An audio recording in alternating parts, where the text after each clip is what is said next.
سنیں مسجد نبوی میں حاضر ہونے والے کو کیا ملتا ہے۔ آپ صلی اللہ علیہ وآلہ وسلم نے فرمایا، جس نے مسجد نبوی میں 40 نمازیں مسلسل ادا کی اس کے لیے جہنم سے نجات لکھ دی جاتی ہے۔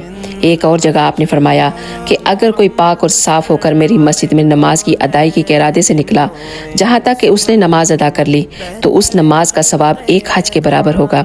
ایک آدمی جو مدینے میں رہتا تھا اس سے کسی نے پوچھا کہ آپ نے کتنے حج کیے تو انہوں نے جواب دیا صرف ایک۔ تو پہلے شخص نے پوچھا کہ آپ مدینے میں رہتے ہیں لیکن آپ حج کو نہیں جاتے، صرف ایک حج کیا آپ نے؟ تو انہوں نے بہت خوبصورت جواب دیا، کہا میرے نبی نے بھی ایک ہی حج کیا تھا اور ہم پر فرض بھی ایک ہی ہے۔ میں مدینے سے باہر اس لیے نہیں نکلتا کیونکہ مجھے مدینے میں ہی مرنا ہے اور جنت البقیع میں ہی دفن ہونا ہے۔